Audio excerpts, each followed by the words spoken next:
Bonjour lumineuse Luciole, j'espère que vous allez bien, c'est Lucie et bienvenue dans un nouvel épisode de Patouille Thérapie. Donc aujourd'hui c'est une nouvelle vidéo Bujo dans laquelle je vais tout simplement vous montrer comment j'organise mon mois de novembre.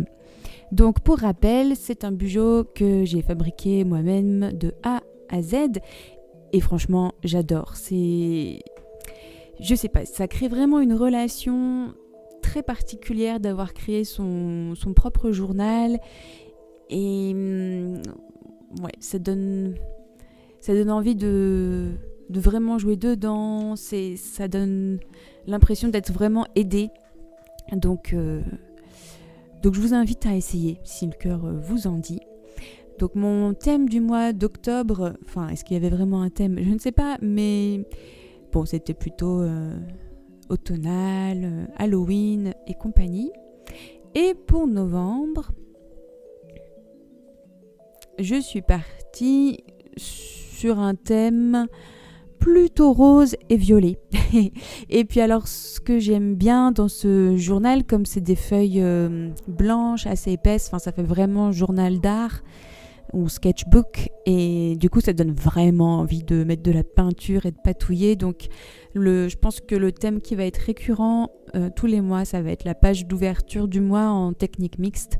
Donc là j'ai commencé par coller des bouts de papier, ensuite avec un crayon aquarellable j'ai mis de l'eau, puis j'ai comment on appelle ça, étalé au doigt, et puis avec du gesso et une carte de crédit, j'ai étalé sur des pochoirs et ça fait quelque chose d'un petit peu texturé. Et puis j'ai collé un dessin que j'ai fait qui me sert de point focal et j'ai simplement tamponné novembre sans forcément faire de calendrier. Je me disais que la page elle était bien comme ça et j'ai pas voulu en faire plus. Ensuite, il y aura toujours mes chapitres habituels, donc le chapitre Anémocore. Cette fois-ci, j'ai pas fait de petits livrets comme le mois dernier, je vous montre. De petits livrets comme ça, parce que d'une part, ça m'a pas beaucoup servi, et d'autre part, ça fragilise la couture. Comme j'ai fait une couture qui a 3 points, si je coupe dans la couture, ça commence à fragiliser sérieusement. Donc plutôt que de risquer des pages qui se détachent, j'ai préféré ne pas faire de petits livrets, de couper des pages. Et je pense que pour mon prochain Bujo, je ne ferai pas une reliure à 3 points, mais bien une reliure à 5 points. Et donc voilà, j'ai tout simplement divisé ma page en tamponnant les gros titres, en faisant un petit collage avec donc ça c'était un papillon que j'avais fait, puis après j'ai collé plein de trucs, et puis je suis allée chez Action et j'ai trouvé ces sticker books que je trouve géniaux. Et du coup je m'amuse avec, enfin j'ai utilisé plein de petits stickers qui venaient de ce petit livre d'autocollants. Et puis ça tombe bien, ils ont des phrases de motivation qui sont parfaites pour moi en ce moment. Better done than perfect. Ça c'est typiquement pour moi. J'avais l'impression de ne pas être perfectionniste et en fait je viens de me rendre compte que parce que je suis perfectionniste, je n'arrive pas à faire les choses que j'ai envie de faire, notamment pour Patreon. Voilà, donc ça vient, hein, les Lucioles patronnes, merci pour votre patience, ça vient, mais je cogite trop, il va juste falloir que j'appuie sur le bouton REC et puis basta. Donc maintenant on passe au chapitre patouille qui est assez simple. Ce dont je vous ai pas parlé aussi, c'est que pour décorer mes pages et pour les habiller un peu et pas avoir cette angoisse de la page blanche, j'ai fait des pochoirs avec des encres et puis une petite mousse, et puis j'ai ancré avec un pochoir et ça habille gentiment la page de manière toute douce et ça j'aime bien. Encore un petit collage avec une fleur que j'ai dessinée. Voilà, les budgets et les dépenses, ça change pas. J'ai toujours mes petits collages de part et d'autre. Là, c'est un papillon que j'ai fait. J'aime beaucoup ces papillons. Ah oui, alors là, attention, j'avais très envie de faire des grosses patouilles. Donc j'ai encore fait un pochoir et j'ai aspergé avec un spray de la peinture.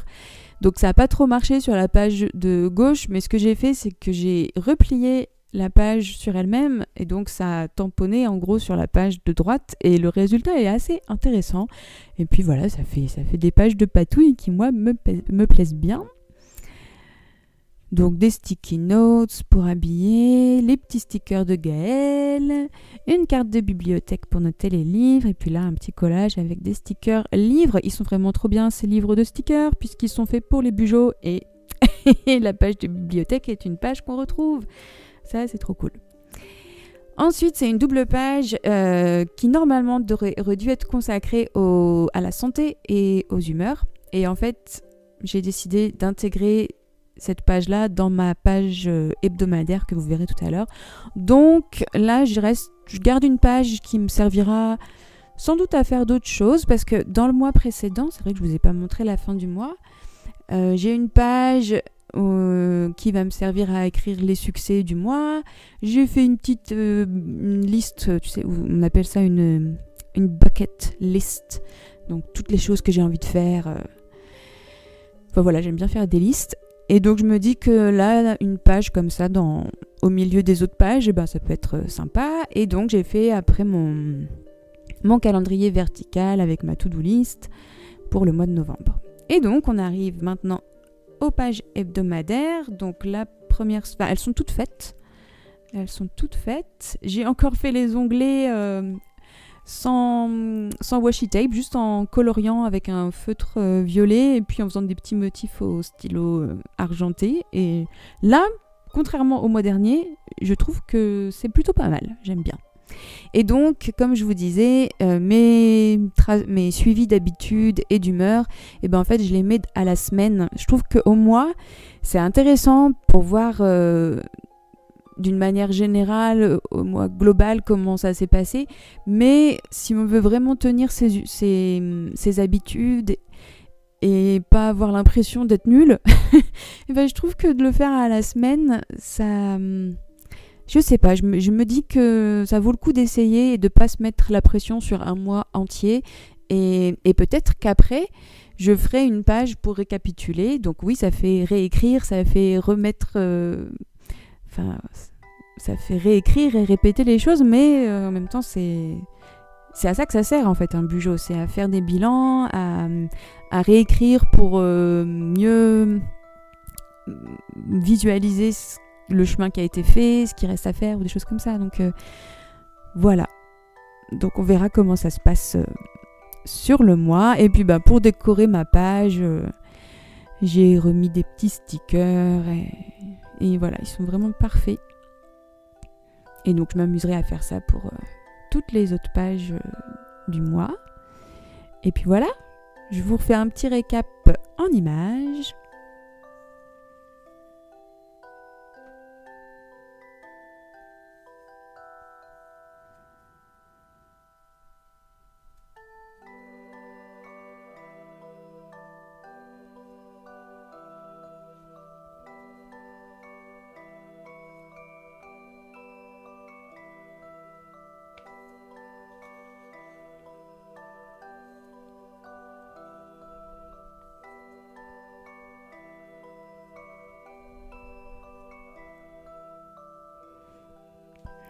Et voilà, un grand merci d'avoir passé ce petit moment avec moi. J'espère que ça vous donnera des idées pour vos propres journaux et bugeots.